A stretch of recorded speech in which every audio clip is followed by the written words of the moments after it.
How does a brand not just survive for over 175 years, but actually come to define luxury itself?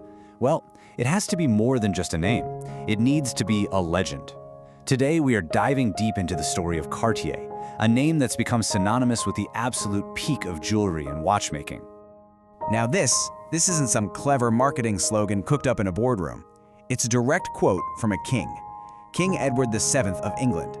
And that endorsement wasn't just praise, it was basically a coronation, cementing Cartier's status as the ultimate jeweler way before the modern era ever began. And you know what? That royal prestige has translated directly into some staggering modern success. In 2020 alone, the brand was valued at over $12 billion. So this is not just some historic name resting on its laurels, it is a global luxury powerhouse right here, right now. So that brings us to the big question, right? How did this happen?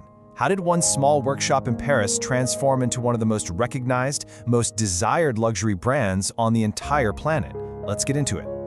The story doesn't start in some big corporate headquarters. It starts in a small workshop. It's the story of a single family with this incredibly bold vision to build a legacy, one beautiful piece at a time, generation by generation. It all kicked off in 1847 when Louis-François Cartier took over his master's shop. The business then passed down to his son, Alfred. But the real turning point, the moment that really set the brand on its path to global domination, was in 1899 when Alfred's three sons took over. It was these three brothers, Louis, Pierre, and Jacques, who were the true architects of the Cartier empire we know today. See, they didn't just inherit a family business. They had this brilliant global strategy to go out and conquer the world's most important luxury capitals. And what's just fascinating is how perfectly their skills fit together. You had Louis, the creative genius, the design mastermind, holding down the fort in Paris. Then you had Pierre, the super ambitious businessman who went off to crack the American market in New York. And finally, Jacques, the gem expert in London, who sourced incredible stones and built relationships with European royalty. It was this perfect mix of art, business, and connections. And if you want a story that perfectly sums up Pierre's business smarts, look no further than this. In 1917, he desperately wanted this incredible mansion on Fifth Avenue. As it happened, the owner's wife desperately wanted a very specific Cartier pearl necklace, valued at $1 million back then. So what did Pierre do? He made probably the most elegant real estate deal in history. He traded the necklace for the mansion, and that building, it's still Cartier's New York flagship today. What a move. But look, a great business strategy means nothing if you don't have a revolutionary product. And this is where Cartier truly left everyone else in the dust. They didn't just follow trends, they invented them. To really get the genius of what happened next, you have to picture the world in the early 1900s. For any man on the go, especially a pilot, checking the time meant awkwardly fumbling around for a pocket watch. It just wasn't practical for a new, faster-paced world. So the story goes that the famous aviator Alberto Santos Dumont was complaining directly to his good friend Louis Cartier. He said it was nearly impossible to check his watch while keeping his hands on the controls of his plane. A simple, everyday problem, but it needed a really elegant solution. And Louis Cartier delivered. He designed a flat watch with this really unique square face and attached it to a leather strap. The Santos was born. And just like that, Cartier didn't just create a new watch, he basically invented the entire concept of the modern men's wristwatch. It was a perfect blend of style and function, and it changed absolutely everything. And that wasn't just some lucky one-hit wonder. Just a few years later, in 1919, Louis Cartier found inspiration in the most unlikely of places, the battlefield. He was struck by the clean, powerful lines of the new military tanks he saw, and from that, he designed the tank watch. Out of the chaos of war came this icon of pure elegance that's still a bestseller over a century later. But Cartier's revolution wasn't just about watches. It was also about the materials they used. Louis Cartier was one of the first to really understand the magic of platinum. Because it was so strong yet so light, he could create these incredibly delicate, intricate settings that almost disappeared, making the diamonds look like they were floating on the skin. This invisible style became a total Cartier signature. So with these revolutionary designs and a growing global footprint, it really wasn't long before the world's most powerful and glamorous people started lining up.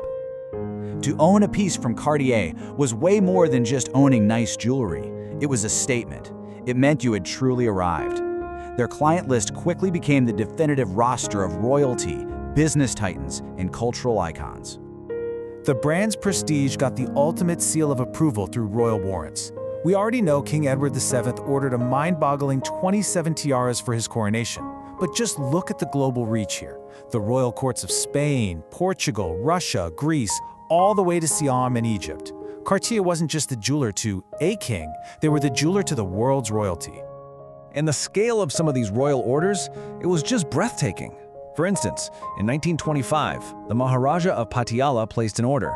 The necklace that resulted from it was so magnificent that its value today is estimated at a jaw-dropping $2.5 billion for one single piece. And beyond royalty, Cartier became the absolute go-to for the 20th century's greatest style icons. I mean, think of the Duke and Duchess of Windsor and her iconic flamingo brooch, or Grace Kelly's engagement ring from Prince Rainier, or the legendary collection of Elizabeth Taylor. They didn't just wear Cartier, their life stories are woven into the history of the brand. Okay, so we've seen how the founding family built this incredible global empire. But the true test of any legacy is whether it can outlive its creators. How did Cartier manage to not only survive the end of family ownership, but keep thriving into the 21st century? Well, after the last of the founding brothers, Pierre, passed away in 1964, the family era came to a close, and the different branches of the business were actually sold off. But then, in the 1970s, a group of investors had the brilliant idea to buy them all back and reunite the company. Today, Cartier stands as a crown jewel of the luxury giant Richemont. And that amazing spirit of creating future classics, it never stopped. The Love Bracelet, which came out in 1969, and the Panthère watch from 1983, these aren't just relics of the past. They are essential, iconic pieces that continue to define what modern luxury looks like for whole new generations. Which brings us right back to the beginning. These numbers aren't just a reflection of past glory. They're proof of a brand that has somehow, against all odds, managed to stay perpetually cool, constantly creating desire and cementing its place as one of the most powerful luxury brands on the planet. So, as we wrap this up, it kind of leaves you with one final thought. The story of Cartier is one of family vision, of bold business, and pure design genius. But more than that, it makes you wonder, in a world where trends come and go in the blink of an eye, what is the real secret to creating something that truly, genuinely lasts forever?